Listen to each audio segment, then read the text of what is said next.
प्रिया ने अपना मुंह जोर से ढक लिया। आसी ने वॉल्यूम को और तेज कर दिया। प्रिया आसी के ऊपर तकिया फेंकते हुए उठकर बैठ गई।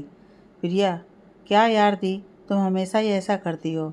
आसी, जब पता है तो क्यों नहीं टाइम पर उठती है मेरी जान। तुझे पता है ना, पापा देखेंगे तो बहुत डांटेंगे। प्रिया, पता है, और ये भी पता है कि आप मुझे उनकी डांट से हमेशा की तरह बचा भी लोगी।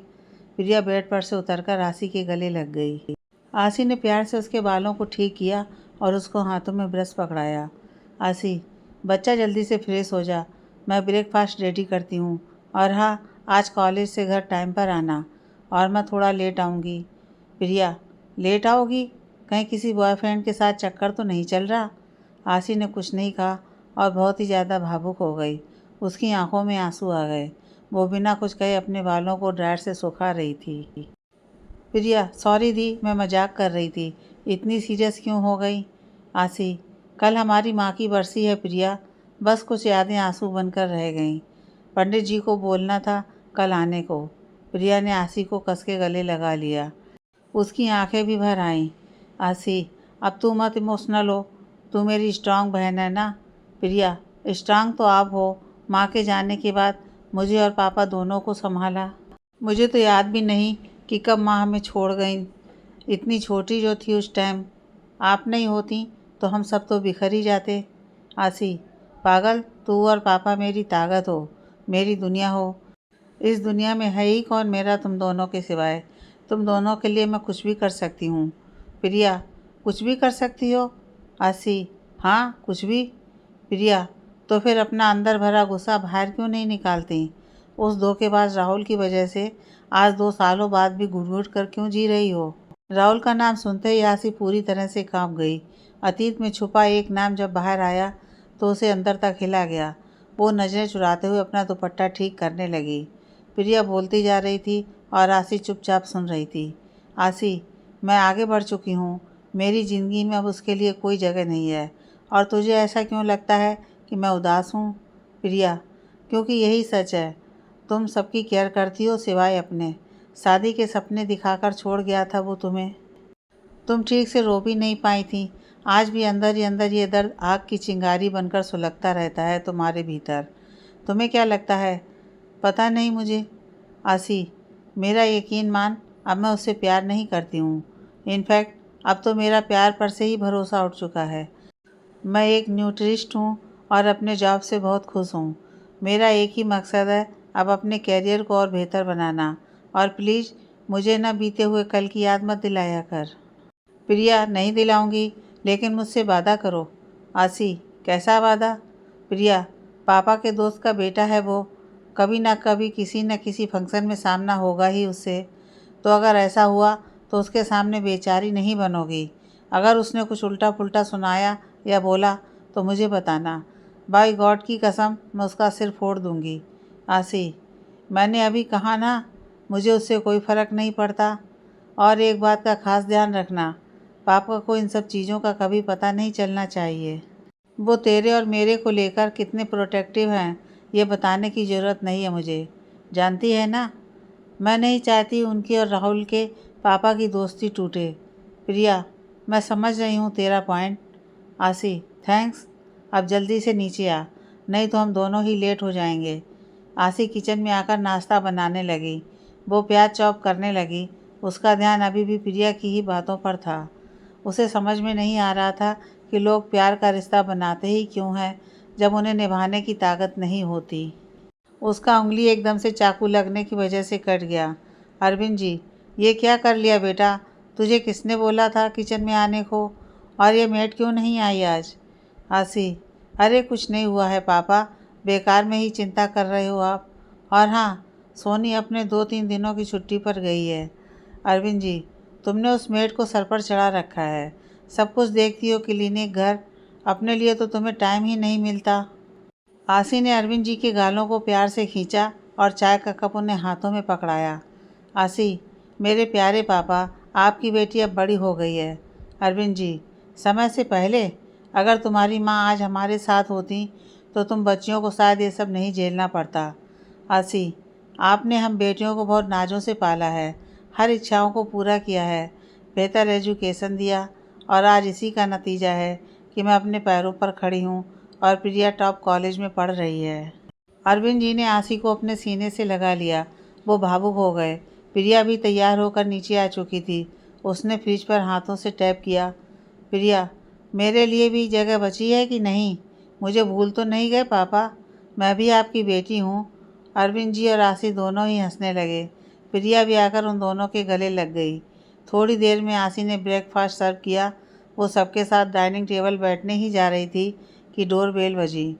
प्रिया, दी तुम बैठो, मैं देखती हूँ। प्रिया ने जैसे ही दरवाज़ा खोला तो देखा सामने दो मुस्कुराते हुए चेहरे लिए दो लोग खड़े थे। प्रिया के होश उड़ गए। उसे समझ में नहीं आ रहा था कि वो उन्हें अंदर कैसे बुलाए। अरविंद जी उठकर दरवाजे के पास आ गए। अरविंद जी, कौन है बेटा? उन्होंने जैसे ही कहा, सामने खड़े उन 55 साल के आदमी ने उन्हें गले लगा लिया। अरविंद जी, अरे आप प्लीज़ अंदर आइए। आशी बेटा, देवेंद्र भाई साहब और सीमा बहन जी आए हैं। उन दोनों का नाम सुनते ही आशी घबराकर खड़ी हो गई। अरविंद जी दोनों को लेकर भीतर आए। प्रिया भागकर आशी के पास गई। प्रिया, सब ठीक है? बिल्कुल टेंशन लेने की ज़रूरत नहीं है, समझ रही है ना? उसने धीरे से आशी से कहा, लेकिन आशी को कुछ समझ में नहीं आ रहा था। उसे डर था कि कहीं उन दोनों के साथ राहुल भी तो नहीं आया हुआ है। सीमा जी, अरे आशी, 2 साल हो गए, तुम तो हमारे घर का रास्ता ही भूल गई। चलो अब तो राहुल की शादी फिक्स हो गई है, अब तो आओगी ना? राहुल की माँ की बात सुनकर आशी अंदर से बुरी तरह से टूट गई। उसका दिमाग सुन्न पड़ चुका था। दुख का सैलाब मानो उसे चारों तरफ से घेर चुका था। प्रिया, दी तुझे क्लिनिक के लिए देर हो जाएगी और मुझे कॉलेज के लिए, चल निकलते हैं। आंटी, आप लोग से बाद में मिलते हैं। अरविंद जी, ये क्या बात हुई? कुछ देर रुक जाओ बेटा। देवेंद्र जी, कोई बात नहीं, बच्चों को सच में देर हो जाएगी। तुम दोनों जाओ बेटा, हम तुम्हारे पापा से थोड़ी गप्पे सप्पे मारेंगे। इतने दिनों बाद जो मिले हैं। आशी ने उन दोनों के पैर छूकर आशीर्वाद लिया और आंखों में आंसू भरे हुए पर्स उठाया। वो तेज कदमों से बाहर निकल गई। प्रिया अपना बैग लेकर उसके पीछे भागी। दोनों कार में बैठी। आशी ने कार स्टार्ट करके गियर में डाला और फुल स्पीड में दिल्ली की सड़कों में दौड़ाने लगी। प्रिया उसे देखकर परेशान हो रही थी। प्रिया, तू ठीक है ना दी? आशी, क्यों, मुझे क्या होना है? प्रिया, तू चिंता मत कर, मैं कोई बहाना बना दूंगी, लेकिन हम शादी में नहीं जाएंगे। मैं समझ रही हूँ कि तुझ पर क्या बीत रही है, लेकिन इस बार इन सब चीज़ों से इन्फेक्ट मत होना। आशी ने कुछ नहीं कहा। वो चुप थी। उसने ज़ोर से ब्रेक मारा और कार को प्रिया के कॉलेज के सामने रोक दिया। प्रिया कार से उतरी। उसने मुड़कर आशी को देखा। प्रिया, प्लीज़ रैश ड्राइविंग मत करना, सेफली जाना। आशी, हाँ। आशी सब कुछ नॉर्मल दिखाने की कोशिश कर रही थी, लेकिन उसके मन के भीतर तूफान उठ रहा था। अतीत फिर से उसकी ज़िंदगी की चौखट पर आकर दस्तक देने लगा था। आशी अपने क्लिनिक के लिए आगे बढ़ गई। वो ग्रीन लाइट क्रॉस करके जैसे ही टर्न ले रही थी कि उसकी कार एक बड़े से ट्रक से टकरा गई। उसका माथा स्टीयरिंग से टकरा गया। लोगों के शोर के बीच धीरे धीरे उसकी आंखों के सामने अंधेरा छा गया। आशी धीरे धीरे होश में आने लगी। उसने अपनी आंखें खोलीं तो खुद को हॉस्पिटल के बेड पर पाया। उसके माथे पर पट्टी बंधी हुई थी और दाहिने हाथ की कोहनी पर बैंडेज था। उसके सर में काफ़ी तेज़ दर्द हो रहा था। नर्स रूम में आकर उसे चेक करने लगी। Nurse, how you are feeling now? Aashi, better, बस थोड़ा दर्द है। सिस्टर, मेरा एक्सीडेंट हुआ था, मैं यहाँ कैसे आई? नर्स, आपको आपके दोस्त मिस्टर राहान लाए हैं। हाँ, यही नाम बताया था उन्होंने। नर्स ने उसे पेन किलर की एक टेबलेट दिया। आशी को समझ में नहीं आ रहा था कि आहान कौन है। आज तक वो ऐसे किसी शख्स के नाम वाले आदमी से नहीं मिली थी। उसे लगा शायद उसका कोई पेशेंट होगा जो उसे जानता होगा, पर वो नहीं। Aashi, sister, I am fine, so then I leave no. मुझे क्लिनिक जाना है, कई पेशेंट होंगे जिनसे मेरा मीटिंग शेड्यूल है। नर्स, आप डॉक्टर हैं? आशी, आई एम डॉक्टर आशी सिंह, मैं एक न्यूट्रिनिस्ट हूँ। नर्स, तब तो मुझे आपको बताने की ज़रूरत नहीं है कि अपना ख्याल आपको कैसे रखना है। नर्स और आशी दोनों ही मुस्कुराने लगीं। आशी ने अपना पर्स और मोबाइल लिया और बेड पर से नीचे उतर गई। आशी, बाय द वे सिस्टर, जो मुझे यहाँ लाए थे वो चले गए या हैं? मुझे उन्हें थैंक यू बोलना था। नर्स, मैडम वो वेटिंग एरिया में ही होंगे। वो खुद आपके होश में आने का इंतज़ार कर रहे थे। आसी, ओह थैंक्स अ लॉट। आसी हॉस्पिटल के वेटिंग एरिया में आ गई। उसे सारे चेहरों में कोई भी जाना पहचाना नहीं लग रहा था। थक हार के वो वहाँ से जाने के लिए मुड़ी ही थी कि पीछे से एक लड़के ने उसके कंधे को थपथपाया। उसने पलट कर देखा तो उस लड़के ने रेड रोज़ का बुके हाथ में लिए हुए उसके सामने आ गया था, वाइट शर्ट और ब्लैक पैंट में, देखने में पूरा हैंडसम और चेहरे पर हल्की दाढ़ी थी। आसी, आई एम सॉरी, आप कौन हैं? उस लड़के ने आसी को बुके पकड़ाया और जेब से एक चॉकलेट निकालकर आसी के हाथों में रख दिया। आसी बड़ी ही हैरान नज़रों से उसे देखी जा रही थी। लड़का, आहान मल्होत्रा, नाम सुना भी है और जानती भी हो तो प्लीज़ नाटक मत करना। आसी, जी नहीं, मैं सच में आपको नहीं जानती हूँ, पर इतना जानती हूँ कि आप ही वो हैं जिन्होंने मेरी जान बचाई। Thank you so much. Aahan, जान कैसे नहीं बचाता भला, आपका आशिक जो हूँ, बहुत प्यार करता हूँ आपसे। आसी चौंक गई। उसे समझ में नहीं आ रहा था कि वो उसे प्रपोज कर रहा है या बता रहा है। आसी, एक्सक्यूज़ मी, आपका शायद दिमाग ख़राब हो गया है। आपकी एहसानमंद हूँ, पर इसका मतलब यह नहीं कि कुछ भी कहेंगे आप। आहान आसी का घबराया हुआ चेहरा देखकर ज़ोर से हंसने लगा। आसी को यह सब देखकर बहुत गुस्सा आ रहा था। उसने बुके आहान के हाथ में थमाया और वहाँ से जाने लगी। आहान ने आसी का हाथ पकड़कर अपने करीब खींच लिया। इस बार आसी और भी ज़्यादा गुस्सा हो गई। आसी, तमीज़ नाम की चीज़ नहीं है क्या आप में? आहान, अरे मैं तो बस इतना कह रहा था कि आपकी कार का बोनट पूरी तरह पिचक चुका है, इसलिए मैंने अपने ड्राइवर के हाथों रिपेयर के लिए गैराज में भिजवाई है। चलिए मैं अपनी कार से छोड़ देता हूँ आपको। आसी, इसके लिए भी शुक्रिया, पर मैं कैब करके चली जाऊँगी। आहान, चलिए ना प्लीज़, इसी बहाने मुझे आपके साथ कुछ प्यार के पल बिताने का मौका भी मिल जाएगा। आसी, बड़े बदतमीज़ हैं आप मिस्टर। आहान उसे रोकते हुए गाना गुनगुनाने लगा। चलते चलते यूं ही कोई मिल गया था, सारी राह चलते चलते, वो सारी राह चलते चलते। आसी को गाने से कॉलेज की याद आ गई। वो अपने कॉलेज टाइम पर अपने दोस्तों के साथ इसी गाने को गुनगुनाया करती थी। वो उसे ध्यान से देखने लगी और उसे सब याद आ गया। आसी, oh my god, Aahan Chandigarh University graduation में साथ थे। आहान, शुक्र है तुम्हें याद तो आया। आसी ने ज़ोर से उसके कंधे पर मारा।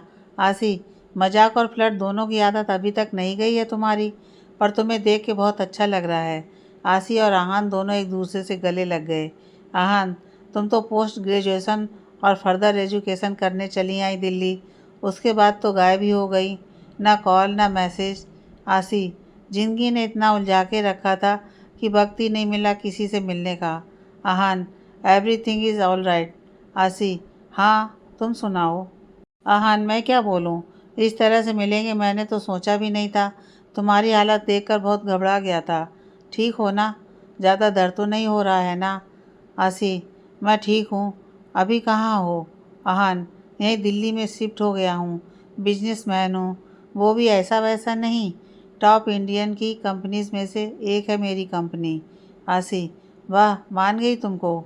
मैं तुम्हें एड्रेस सेंड कर रही हूँ, घर पर ज़रूर आना, क्योंकि हमें मिलकर बहुत सारी कॉलेज की यादें ताज़ा करनी है। आहान, बिल्कुल, तुम नहीं भी बुलाती तो भी मैं आ जाता।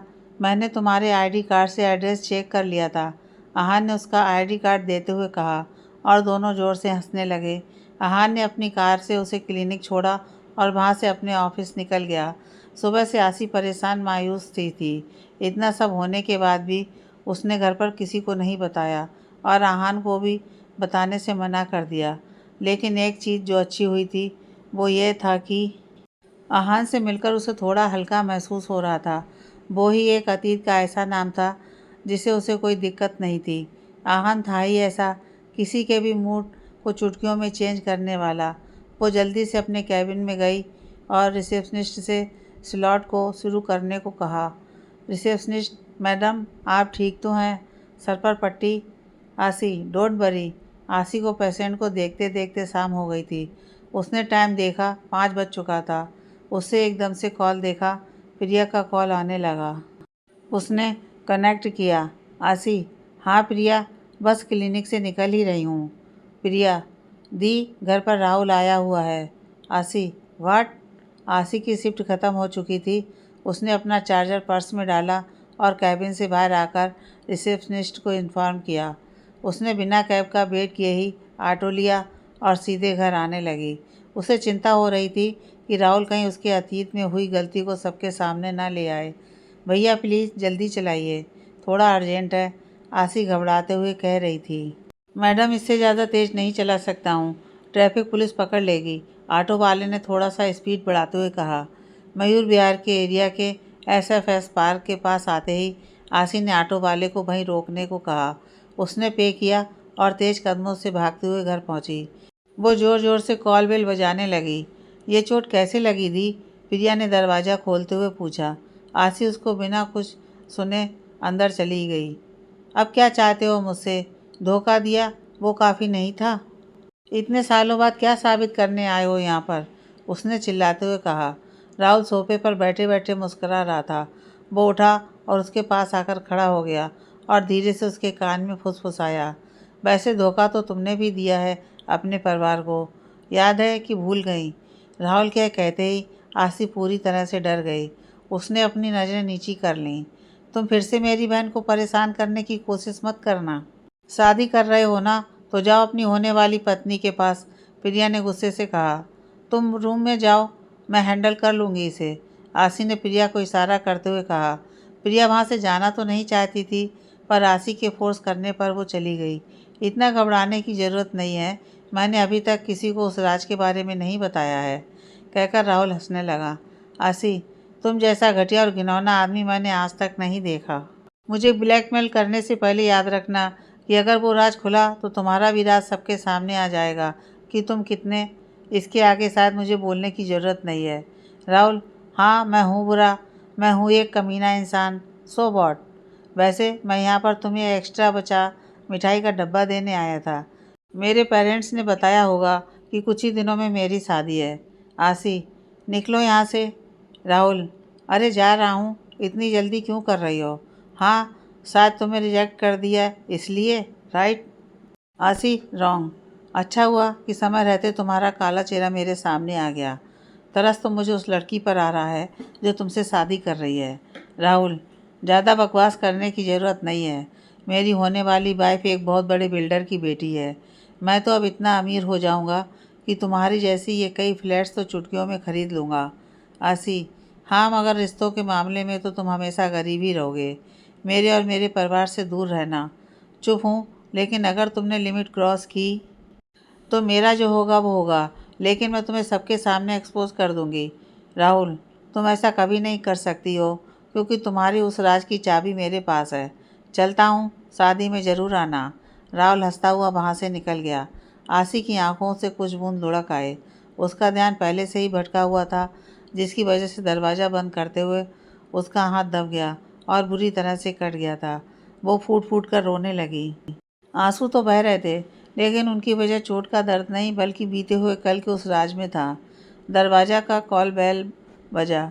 आसी गुस्से से उठी और खोलते ही फिर से चिल्ला पड़ी। राहुल, आई सेड लीव, वो कहते हुए एकदम से चुप हो गई। सामने राहुल नहीं बल्कि आहान खड़ा था। क्या हुआ आसी, और ये तुम्हारी उंगली से खून?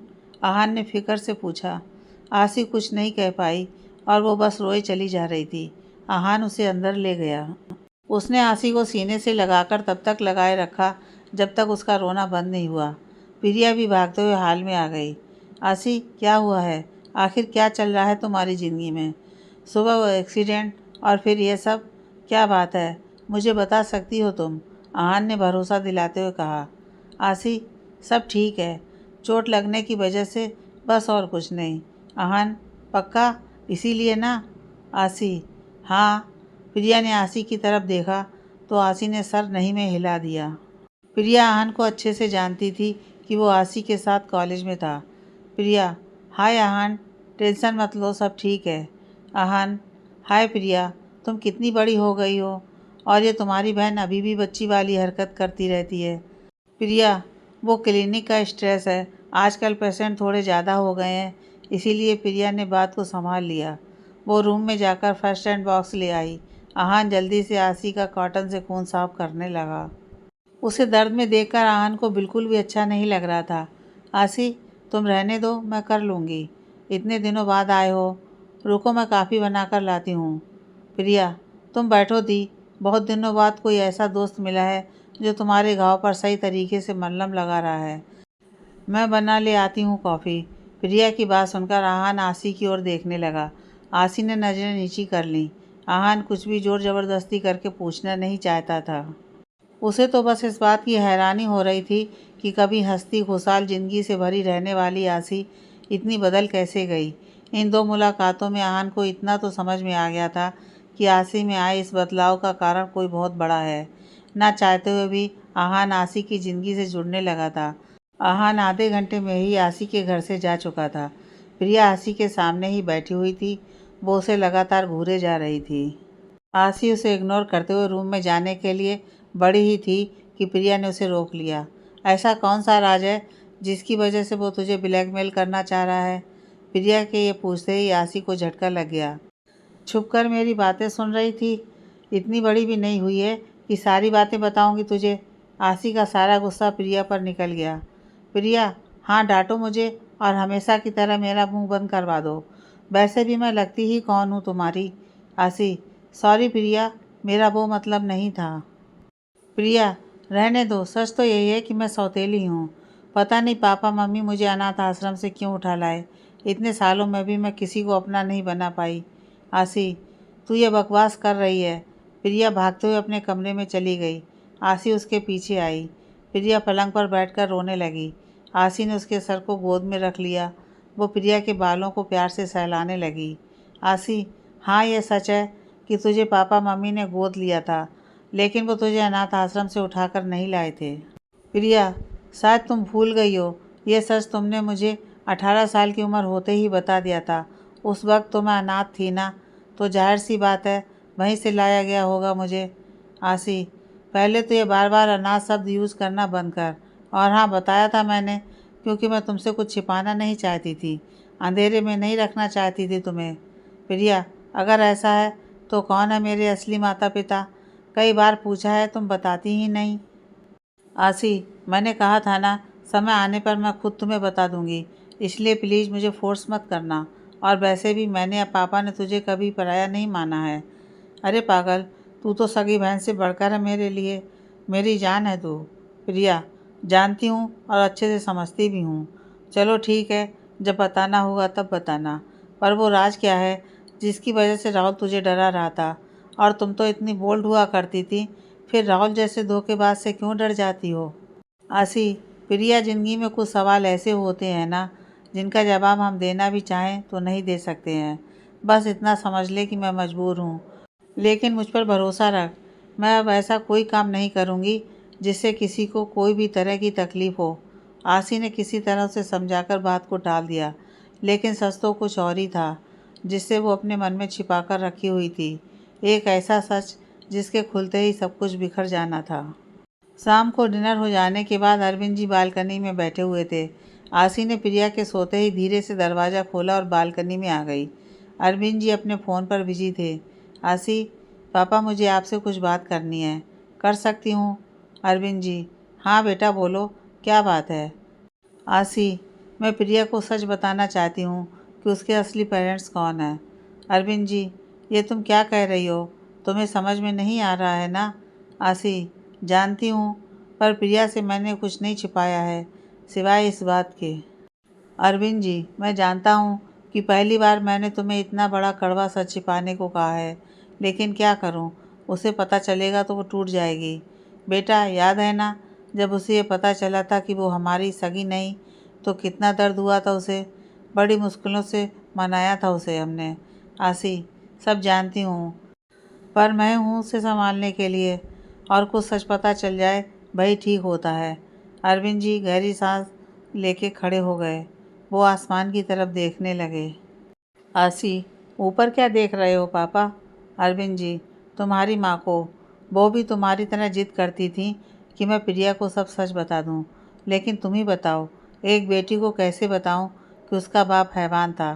कैसे बताऊँ कि वो उसे ज़िंदगी में आने से पहले ही मार डालना चाहता था? अरविंद जी को भावुक देख आसी भी भावुक हो गई। वो उनके गले लग गई। आसी, मैं और प्रिया बहुत लगी हैं जो हम दोनों को आप जैसे पापा मिले हैं। हम दोनों आपके साथ हमेशा रहेंगे। अरविंद जी ने प्यार से आसी का माथा चूम लिया और कहा, बेटा तुम चिंता मत करो, बस कुछ दिन और ये सच छुपा लो। मैं सोचता हूँ कि प्रिया को इस बारे में कैसे बताना है। जी पापा, मैं तब तक सब संभाल लूँगी, आसी ने उन्हें हिम्मत देते हुए कहा। थोड़ी देर में आसी कमरे में आ गई। उसने प्रिया की तरफ देखा। वो बहुत इत्मीनान से सो रही थी। आसी ने एसी का टेम्परेचर सेट किया और उसे कंफर्टर उड़ाया। वो उसके बगल में लेट गई। सोचते हुए उसे कब नींद आ गई उसे पता ही नहीं चला।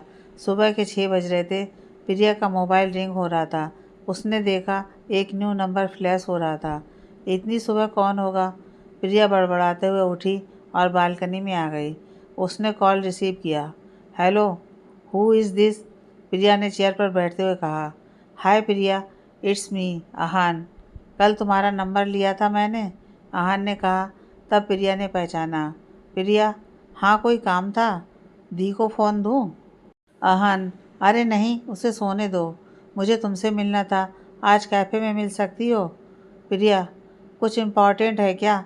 आहान, हाँ थोड़ा इम्पॉर्टेंट तो है। प्रिया, आज हमारी माँ की बरसी है। तो मैं कैसे? आहान, ओह सॉरी, मुझे पता नहीं था। कोई बात नहीं। प्रिया, मैं शाम को मिल सकती हूँ 6 से 7 के बीच में। आहान, हाँ ठीक है, कोई दिक्कत नहीं है, मैं तुम्हें मैसेज कर दूँगा कहाँ आना है। प्रिया, डन। संडे का दिन था। प्रिया, आसी और अरविंद जी सुबह जल्दी से फ्रेश होकर तैयार हो चुके थे। आसी अपनी मां नंदिनी सिंह की बरसी की पूजा की सारी तैयारियां कर चुकी थी। पंडित जी के आते ही सारी विधि शुरू हो गई। कई पड़ोसी और रिश्तेदार भी इस पूजा में शामिल होने पहुंचे। श्रीमान कृपा फोटो के ऊपर हार चढ़ाइए, पंडित जी ने अरविंद जी से कहा। अरविंद जी ने फोटो पर हार चढ़ाने के साथ अगरबत्ती भी जलाकर स्टैंड में लगाया। पंडित जी मंत्र पढ़ने लगे। आसी और प्रिया भी आंखें बंद किए अरविंद जी के पीछे बैठ गईं। करीबन 1 घंटे बाद पूजा संपन्न हुई।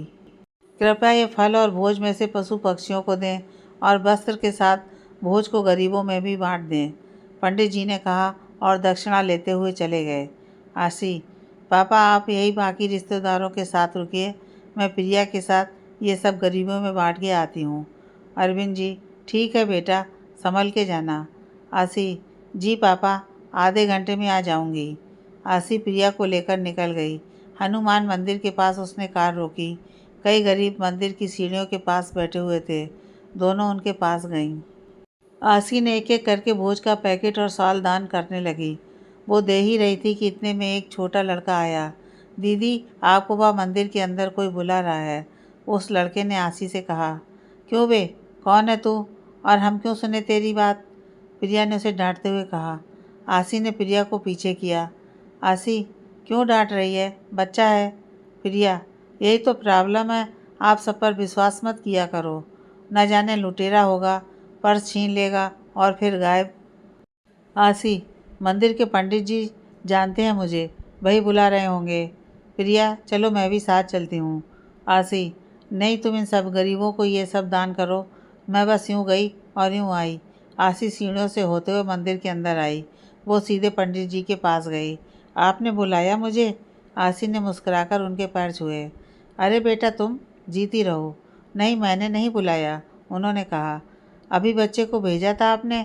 आसी ने पूछा। नहीं बेटा, वैसे घर में सब कैसे हैं, उन्होंने स्पष्ट किया और पूछा। जी ठीक है, मैं चलती हूँ अब, वो नीचे बहन इंतज़ार कर रही है मेरा, आसी कहकर वहाँ से चल दी। आसी को अब प्रिया की बात सच लग रही थी। उसे लग रहा था कि कोई उसका पीछा कर रहा है। वो जैसे ही मंदिर से बाहर निकली कि तभी उसे किसी ने पेड़ की बगल से खींच लिया। कौन हो तुम? आसी चिल्लाते हुए जैसे ही मुड़ी, उसने देखा कि एक लड़की लॉन्ग स्कर्ट और कुर्ते में खड़ी थी। डरो मत, मैं सिया हूँ, उसने कहा। आसी को वो काफ़ी स्टाइलिश और फैशनेबल दिख रही थी। उसे देख वो समझ पा रही थी कि वो कोई अच्छे घराने की लड़की है। सिया, मैं जानती हूँ तुम आसी सिंह हो। Aasi, what do you want and who are you? Siya, मेरी शादी होने वाली है राहुल के साथ और मैं ये शादी नहीं करना चाहती, वो ब्लैकमेल कर रहा है। सिया कहते हुए रोने लग गई। आसी उसे चुप करवाते हुए पूछने लगी। आसी, इसमें मैं क्या करूँ? तुम पेरेंट्स से खुलकर बोलो ना। सिया, उसने मेरी कुछ इंटीमेट फ़ोटो ले ली हैं क्लोज होते हुए उसके साथ। आसी, वाट, हाउ कुड ही? सिया, उसने तुम्हें भी धोखा दिया है ना। मैंने सुना था तुम्हारा नाम जब एक बार वो नशे की हालत में बड़बड़ा रहा था। तुम तो बच गई, प्लीज़ मुझे भी बचा लो ना। आसी, पर इसमें पुलिस की हेल्प क्यों नहीं ले लेती? सिया, कोई फ़ायदा नहीं है आसी, बदनामी मेरी ही होगी। मैं बड़े घर की लड़की हूँ, इसलिए वो मुझसे शादी कर रहा है। दोस्ती करके फंसाया है मुझे वो। तुम मेरी आखिरी आस हो, प्लीज़ हेल्प मी। आसी, ठीक है, रो मत, मैं तुम्हारी हेल्प करूँगी। सिया, हाँ, सिर्फ तुम ही हो जो सहवान से मुझको बचा सकती हो। सिर्फ एक हफ्ता है मेरे पास। आसी ने उसको वादा तो कर दिया था, लेकिन राहुल से उलझना मतलब फिर से अतीत के दलदल में कदम रखना। कितना ज़्यादा खतरनाक था वो आसी बहुत अच्छे से जानती थी, लेकिन उसका कोमल दिल और मदद करने का स्वभाव से वो मजबूर थी। आसी और प्रिया सोसाइटी में एंटर कर चुके थे। आसी ने पार्किंग एरिया में कार पार्क की। प्रिया के मोबाइल पर अचानक मैसेज आया। उसने ओपन करके देखा तो आहान का मैसेज था। उसने उसको पास के कैफ़े में आने का एड्रेस भेजा हुआ था। किसका मैसेज है? आसिन ने कार लॉक करते हुए पूछा। अरे वो, प्रिया कहते हुए एकदम से रुक गई। उसने मन ही मन सोचा कि पहले मिलके आहान से जान लें कि आखिर बात क्या है, फिर वो बताएगी आशीष को। 6 बजे एक फ्रेंड से मिलने जाना है, थोड़ा अर्जेंट है। हाँ, आशी कहकर चुप हो गई। उसे भी समझ में नहीं आ रहा था कि क्या वो प्रिया को सिया के बारे में बताए या फिर नहीं। दोनों ही घर पहुँचे। सारे रिश्तेदार जा चुके थे। अरविंद जी ने थोड़ी देर दोनों को आराम करने को कहा। कुछ देर दोनों ने आराम किया। आशी समझने की कोशिश कर रही थी कि वो सिया को राहुल के चंगुल से कैसे बचाए। देखते ही देखते शाम के 6 बज चुके थे। प्रिया जल्दी से रेडी हुई। इतने में अरविंद जी रूम में आए। अरविंद जी, बेटा आशी, अब तेरा चोट का दर्द कैसा है? आशी, अब ठीक है पापा, कल पट्टी भी उतर जाएगी। प्रिया, डोंट वरी पापा, मैं ध्यान रखूँगी दी का। अरविंद जी, हाँ बेटा। अच्छा, बगल में शुक्ला जी से काम है तो मैं होकर आता हूँ। प्रिया, पर मैं भी निकल रही हूँ, काम है एक फ्रेंड से। घर पर दी को अकेला कैसे छोड़ दें? आशी दोनों को देखकर हंसने लगी। वो बेड पर से उठी और दोनों के हाथों को अपने हाथ से पकड़ते हुए कहा, मैं कोई 2 साल की बच्ची हूँ जो अपना ख्याल नहीं रख पाएगी। प्रिया ने फुसफुसाते हुए आशी के कानों में कहा, अगर वो राहुल फिर से आ गया तो? नहीं आएगा, वो अपनी शादी में बिजी है। आशी ने धीरे से कहा। अरविंद जी, बेटा कोई दिक्कत हो तो कॉल करना, मैं बगल में 2 ब्लॉक छोड़कर ही हूँ। ठीक है आशी, ठीक है पापा। अरविंद जी के जाने के बाद प्रिया भी निकल गई। कैफ़े पहुँचते ही उसने देखा आहान विंडो की साइड टेबल पर बैठा था। वो भागते हुए उसके पास पहुँची। आहान, हे हाय। प्रिया, सॉरी वो थोड़ा लेट हो गई, दिल्ली का ट्रैफिक तो तुम जानते ही हो। आहान, कोई नहीं, रिलैक्स, ये लो पानी पियो। आहान ने गिलास आगे किया और 2 कॉफ़ी ऑर्डर किया। प्रिया ने पानी पिया और उसे इशारा करते हुए भौहें ऊपर किए। आहान नहीं समझा। प्रिया ने फिर से भौहें हिलाई। आहान, क्या? प्रिया, अरे बाबा, किस लिए बुलाया है? आई मीन क्या काम था? आहान मुस्कुराने लगा। वेटर थोड़ी देर में कॉफ़ी ले आया। वो कॉफ़ी कप्स रख के चला गया। आहान ने कॉफ़ी का एक सिप लेते हुए पूछा, तुमने कल ऐसा क्यों कहा था? आशी को बहुत दिनों के बाद ऐसा कोई मिला है जो उसके घाव पर सही तरीके से मलहम लगा सकता है। प्रिया, तुम क्यों जानना चाहते हो? आहान, मैं जानता हूँ कि आशी की पर्सनल ज़िंदगी में जानने का हक़ नहीं है मुझे, लेकिन मैं उससे जुड़ा हुआ हूँ। इनफैक्ट हमारा रिश्ता थोड़ा अलग है, हम दोस्त भी हैं और एक दूसरे के हमदर्द भी। प्रिया, मतलब? आहान ने एक गहरी सांस लेते हुए हल्का सा मुस्कराया और अपनी पुरानी बातें बताना शुरू किया। आहान, तुम्हें पता है, कॉलेज के टाइम पर आशी ने मेरी बहुत हेल्प की थी। अरे उसने तो संभाला था मुझे। माँ पापा तो बचपन में ही चले गए थे, अपने चाचा के घर रहकर स्कूलिंग की। फिर चाची ने चाचा को मुझे घर से रखने से मना कर दिया। बड़ी मुश्किल से स्कॉलरशिप मिली और एडमिशन मिल गया। लेकिन प्रिया, लेकिन क्या? आहान थोड़ी देर खामोश हुआ, फिर कहा, हॉस्टल का पैसा देना मुश्किल था। थोड़े पैसे कम हो रहे थे तो आशी ने पे किया। मेस में खाने के पैसे भी वो कई बार भरती थी। मैं कॉमर्स स्ट्रीम में था और वो साइंस। एक्चुअली मैंने उसे रैगिंग से बचाया था। बस तभी से हो गई दोस्ती हमारी। प्रिया, दी हैं ही ऐसी, सबकी मदद करती हैं बिना कंडीशन के। आहान, हाँ, सब मेरी गरीबी पर हंसते थे, लेकिन आसी ने मुझे समझाया कि इंसान गरीबी या अमीरी से नहीं जाना जाता, बल्कि अपने अच्छे स्वभाव से जाना चाहता है। वो हमेशा मोटिवेट करती थी, कई बार तो मेरे भी प्रोजेक्ट में हेल्प कर देती थी। प्रिया, हाँ, मुझे याद है, रात में जब घर पर प्रोजेक्ट बनाती थी तो पापा उससे पूछते थे, तुम साइंस की स्टूडेंट हो तो कॉमर्स रिलेटेड प्रोजेक्ट क्यों कर रही हो, और वो उन्हें कई बहाने बनाकर किसी तरह बात घुमाती रहती थी। प्रिया के कहते ही आहान ज़ोर से हंसने लगा। उसे सारी पुरानी यादें याद आने लगीं। याद आया आसी का उसके साथ होना, सब कुछ। आहान, मैं आज इतना बड़ा बिजनेसमैन, आलीशान फ्लैट, एक्सपेंसिव कार, यहाँ तक पहुँचा हूँ तो सिर्फ उसकी वजह से। प्रिया, मैं आसी की आंखों में आंसू नहीं देख सकता। प्लीज़ बताओ क्या बात है। I want to know. Priya, दी को पसंद नहीं है कि कोई उस पर तरस खाए। आहान, तुम्हें लगता है कि मैं ये उस पर तरस खाऊंगा? प्रिया, ठीक है, बताती हूँ, पर यहीं थोड़ा आगे पार्क है, वहाँ चलते हैं।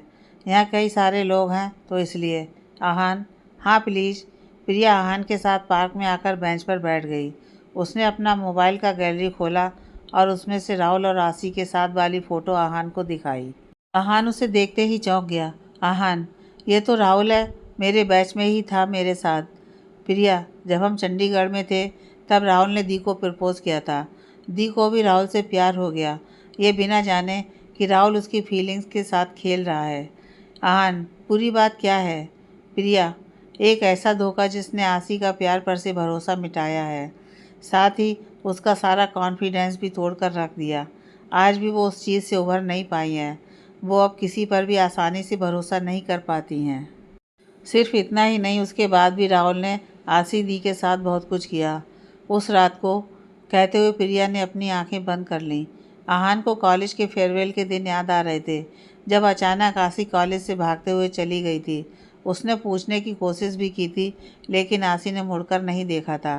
प्रिया अपनी नज़रें नीचे किए हुए बैठी थी। उसे समझ में नहीं आ रहा था कि आगे की बात वो आहान को बताए कि नहीं। भले ही आहान आसी का दोस्त था, पर उसके लिए तो वो अनजान ही था। आहान, प्रिया, सब कुछ बताओ मुझे, प्लीज़, मेरा जानना बहुत ज़रूरी है, मुझ पर भरोसा रखो। प्रिया ने उसकी तरफ देखा। उसका मन भी आहान को सब कुछ बताने का कर रहा था। उसे उस पर विश्वास सा होता चला जा रहा था। उसने अतीत के राज खोलना शुरू किए। प्रिया, आसी दी राहुल को बहुत चाहती थी। चाहत में वो राहुल की सारी बात मानती चली गई। राहुल ने आसी दी को कॉलेज ख़त्म होने के बाद शादी करने का वादा कर दिया था। दी ने कहा कि पहले सेटल हो जाएं, उसके बाद शादी करेंगे। वो मान गया। पापा की पोस्टिंग दिल्ली आ गई, हम यहाँ शिफ्ट हो गए। दी ने न्यूट्रिनिस्ट बनने के लिए पोस्ट ग्रेजुएशन में एनरोल करवा लिया। इवन फॉरेन यूनिवर्सिटी से भी उनको कॉल आया था, लेकिन राहुल के कहने से दी ने वहाँ जाने से मना कर दिया। दूसरी तरफ राहुल को खुद का रेस्टोरेंट का बिजनेस करना था, पर इन्वेस्टमेंट के लिए पैसे चाहिए थे। और आहान, मैं सुन रहा हूँ, कहो। प्रिया ने आगे बोलना शुरू किया। दी ने कहा उससे कि पहले जॉब कर ले, थोड़ा फाइनेंशियल स्टेबल हो जाए, फिर शुरू करे अपना बिजनेस। उसने नहीं सुनी बात। राहुल जिद पर अड़ गया। वो दी से मदद मांगने लग गया, यह कहकर कि उसके घर वाले उसका साथ नहीं दे रहे। प्यार अंधा होता है। इस अंधेपन में दी ने एक गलती कर दी आहान। दी ने हमारी माँ के पूरे 9 लाख के गहने गिरवी रख दिए और सारे पैसे राहुल को दे दिए। आहान, क्या? पर अंकल ने उससे बहुत डांटा होगा। प्रिया, नहीं, पापा को दी ने झूठ कहा कि गहने चोरी हो गए थे। पुलिस में भी पापा ने खबर की, पर कुछ खास पता नहीं चल पाया। आज तक पापा को नहीं पता चला कि गहने किसने चुराए थे। गहनों को बचाने के लिए दी ने लोन ले लिया, पार्ट टाइम जॉब भी करने लगी। माँ की आखिरी निशानी थी, कैसे जाने देती। गहने वापस तो ले आईं, लेकिन लोन का पैसा आज तक भर रही हैं, पापा को बिना बताए। आहान, यानी राहुल का रेस्टोरेंट आसी की बदौलत है? प्रिया, हाँ, राहुल भी अपने परिवार के साथ दिल्ली शिफ्ट हो गया। रेस्टोरेंट को इस्टेब्लिश करने में दी ने भी उसका बहुत हेल्प की। रेस्टोरेंट कामयाब रहा, इनकम बहुत ज़्यादा अच्छी होने लग गई। एक दिन दी ने राहुल से सारी परेशानी बताई। और उससे थोड़े पैसे की मदद मांगी लोन को चुकाने के लिए। दी का कोर्स ख़त्म हो चुका था और नई नौकरी मिलने में टाइम था, बस इसलिए। आहन फिर? प्रिया, राहुल पैसे देने से मुकर गया। ऐसे रिएक्ट किया जैसे वो दी को जानता ही नहीं। उसने एक नई गर्लफ्रेंड भी बना लिया था। बड़ी आसानी से आसी दी से कहा कि वो एक ऐसी लड़की से शादी नहीं करना चाहता जो खुद कर्जे में डूबी है। कह दिया कि वो उसके स्टेटस के मैच नहीं करती। यहाँ तक कि सिक्योरिटी से कह के दी को रेस्टोरेंट से बाहर फेंकवा दिया। इतना घटिया कोई कैसे हो सकता है? आहान ने तेज़ आवाज़ में चिल्लाया। उसे यह सब बर्दाश्त नहीं हो रहा था। प्रिया, दी फंस चुकी थी। सच भी नहीं बता सकती थी किसी को, क्योंकि पापा के दोस्त का बेटा था। पापा को उससे अफेयर और गहने गिरवी रखने वाली बात मालूम चलती तो वो बुरी तरह से टूट जाते। हर तरफ से दी को ही गलत ठहराया जाता ना आहान, इसीलिए वो बेचारी। क्या कहूँ मैं, उसने अपना सब कुछ न्यौछावर कर दिया राहुल के लिए, और उसने उसकी कदर तो छोड़ो, इतनी बेइज्जती की। अरे ऐसी लड़की सौभाग्य से मिलती हैं। प्रिया, इतना ही नहीं, वो अभी भी अपनी धौंस जमाने आया था। जिस दिन तुम आए थे और दी रो रही थी उसी दिन। कुछ और भी कारण है जिसे लेकर वो हमेशा दी को ब्लैकमेल करता है, पर क्या नहीं पता। आहान, अब तो कुछ नहीं कर पाएगा, मैं सब ठीक कर दूंगा। बस हमारे बीच में जो बातें हुई हैं वो आसी को मत बताना। अब आसी पर मैं कोई मुसीबत नहीं आने दूंगा। आहान ने प्रिया को चुप करवाया और हौसला देते हुए कहा कि उसे स्ट्रांग रहना होगा अपनी बहन के लिए। वो उसे ड्रॉप करने उसके घर पर आया। आसी बालकनी में ही थी। अचानक उसकी नज़र प्रिया पर पड़ी। उसने देखा कि आहान भी उसके साथ था। आहान यहाँ प्रिया के साथ? आसी मन में बुदबुदाई। प्रिया जैसे ही घर में आई, आसी ने तुरंत पूछा, आहान के साथ क्या कर रही थी? प्रिया चौंक गई। उसने जल्दी से कुछ सोचा और कहा, दी, वो कैफ़े के बाहर ऑटो का वेट कर रही थी तो वो मिल गया। फोर्स किया ड्रॉप करने के लिए तो मैं मना नहीं कर पाई। आसी, नहीं ठीक है, बहुत अच्छा है वो, तो उससे कभी भी मदद ले सकती है। प्रिया, तो आप भी ले सकती हो। आसी, क्या? प्रिया ने धीरे से अपने सर पर मारा। क्या बोल दिया? वो अपने आप में ही धीरे से कही। आसी, क्या खिचड़ी पका रही है? प्रिया, अरे आप खाना लगाओ ना, बहुत रात हो गई है, और खिचड़ी मत देना प्लीज़। आसी, तू पागल है। दोनों हंस पड़े। आसी किचन में गई। प्रिया रूम में से ही आसी को देखने लगी। वो आसी को देखते हुए मन ही मन कही, दी, कोई आ गया है जो आपकी इस हंसी को हमेशा के लिए बरकरार रखेगा। उसने दरवाज़ा बंद किया और खुशी से उछलकर बेड पर लेट गई। आसी सबके साथ डिनर कर रही थी, हालांकि ध्यान खाने से ज़्यादा उसका सिया की बातों पर था। हर तरीके से सोचने लगी थी कि राहुल से आखिर उसका पीछा छुड़ाए तो छुड़ाए कैसे। प्रिया ने उसका कंधा हिलाया तो उसका ध्यान टूटा। आसी, क्या हुआ? अरविंद जी, अरे बेटा, तुझे क्या हुआ है? प्रिया कब से तुझसे दाल मांग रही है। प्रिया, कहाँ खोई है दी? आसी, सॉरी, वो एक पेशेंट के बारे में सोच रही थी, उसका डाइट चार्ट बनाकर मेल करना था। उसने झूठ बोल दिया क्योंकि सच तो कह नहीं सकती थी। अरविंद जी मुस्कुराने लगे और कहे, वो तो ठीक है, पर थोड़ा अपने पर भी ध्यान दिया करो। तुमने जब से क्लिनिक ज्वाइन किया है आज तक छुट्टी नहीं ली। आसी ने प्रिया को दाल देते हुए कहा, पापा संडे को तो ऑफ रहता ही है। प्रिया, कहने के लिए, उस दिन भी तुम मुझे ही पढ़ाती रहती हो। हमें कितना दिन हो गया है कहीं जाए हुए। पापा, जयपुर का ट्रिप प्लान करते हैं। अरविंद जी, प्लान क्या करना है? राहुल की शादी तो इसी हफ्ते में है, एंजॉय करना वहाँ। आसी को राहुल का नाम सुनते ही गुस्सा आ गया। वह आधा ही खाना खाए उठकर रूम में चली गई। अरविंद जी हैरानी से देखने लगे। क्या हो गया इसे? उन्होंने कहा, होना क्या है, वो शैतान का नाम सुनते ही मैं भी चिढ़ जाती हूँ। प्रिया ने फुसफुसाया। अरविंद जी, बता ना, क्या हुआ उसे? प्रिया, कुछ नहीं, शायद कोई इम्पोर्टेंट कॉल आया होगा। आप खाइए प्लीज़। थोड़ी देर बाद प्रिया किचन में दूध गर्म करके आसी के लिए लेकर गई। आसी बेड पर लेटे हुए मोबाइल स्क्रीन में आंखें गड़ाई हुई कुछ देख रही थी। प्रिया, पहले ये दूध पियो दी, फिर जो करना है करना। तुमने ठीक से कुछ खाया भी नहीं। आसी उसके पास खिसक कर बैठ गई। एक बात सुनो, मुझ पर भरोसा करती हो ना? प्रिया, ये कैसा सवाल है? बिल्कुल करती हूँ दी। आसी, हाँ, हमेशा एक बात याद रखना प्रिया, कि कभी ना कभी हर कोई झूठ बोलता है, लेकिन ज़रूरी नहीं होता हर झूठ को झूठ के तरीके से देखा जाए। बिना कारण जाने कभी किसी पर ब्लेम मत लगाना। प्रिया, हाँ ठीक है, पर ये सब मुझे क्यों बता रही हो? तुम्हें ऐसा तो नहीं लगता कि मैं आहान के साथ थी तो मैं कुछ छुपा रही हूँ? आसी, नहीं बाबा, मेरा वो मतलब नहीं था। चल छोड़। अचानक आहान का नंबर आसी के मोबाइल पर फ्लैश होने लगा। उसने कनेक्ट किया। वो खिड़की की तरफ आकर बात करने लगी। आहान, हाय आसी, यार मुझे एकदम से एसिडिटी हो रही है, क्या करूं? आसी, तुम्हारी आदत अभी भी नहीं गई है। आई एम श्योर कुछ तला हुआ खाया होगा और उसके ऊपर कॉफ़ी पी ली होगी। आहान, अरे यार तुम हमेशा कैसे पकड़ लेती हो? ऐसा ही हुआ था। आसी, एक डाइजिन की टेबलेट लो और उसके तुरंत बाद पानी मत पीना, ठीक है? आहान, हाँ हाँ। आसी, कोई भी दिक्कत हो तो मुझे फ़ौरन कॉल करना। आहान, थैंक यू। प्रिया दूर से खड़ी आसी को देख रही थी। आसी बेड पर बैठी तो प्रिया उसे देखकर मुस्कुरा रही थी। आसी, क्या ऐसे क्या देख रही है? प्रिया, देख रही हूँ कि आहान की बातों पर आप बहुत मुस्कुराती हो। आसी को ज़ोर से हंसी आ गई। अरे प्रिया, झल्ला है वो, कुछ भी किसी भी चीज़ के साथ खा लेता है। उसे कितनी चीज़ें सूट नहीं करती और वो मुझे याद दिलाना पड़ता था उसे कॉलेज में। आहान मेरा हमेशा से ही बहुत अच्छा दोस्त रहा है, दिल का बहुत साफ है। आसी कॉलेज के दिनों की सारी बात बताती चली जा रही थी। प्रिया ध्यान से सुन रही थी।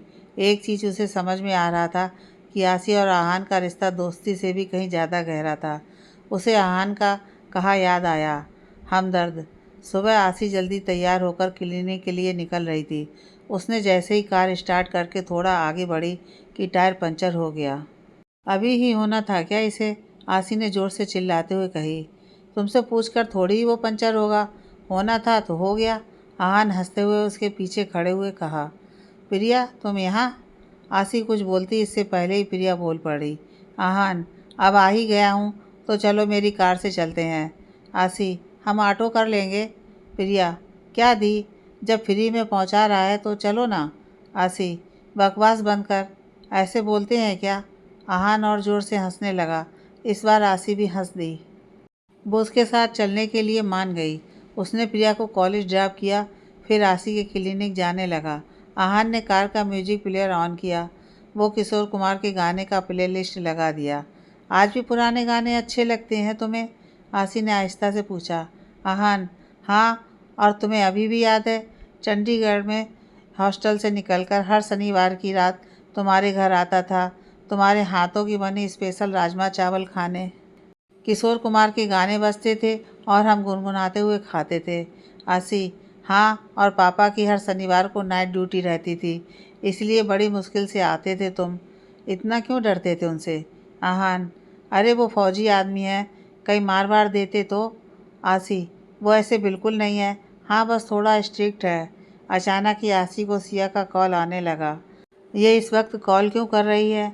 मन में ही बोलते हुए उसने कॉल उठाया। मैं यमुना नदी के पास हूँ आसी, मैं सुसाइड करने जा रही हूँ, सिया ने रोते हुए कहा। नहीं, ऐसा मत करना प्लीज़, मैंने कहा तो है मैं मदद करूँगी, आसी घबराते हुए बोली। आहान ने तुरंत गाड़ी साइड में लगाई। क्या हुआ आसी? उसने पूछा। आसी, जल्दी से यमुना नदी पहुँचना है, अर्जेंट है। आसी की सांस फूल रही थी। आहान, पर हुआ क्या है? आसी बोल नहीं पा रही थी, उसकी आवाज़ गले में ही कहीं अटक सी गई थी। आहान, अच्छा मैं पहुंचा दूंगा, बिल्कुल फिक्र मत करो। आहान ने डिवाइडर के आगे से कार मोड़ी और यमुना नदी की तरफ चल दिया। आगे की कहानी नेक्स्ट पार्ट में।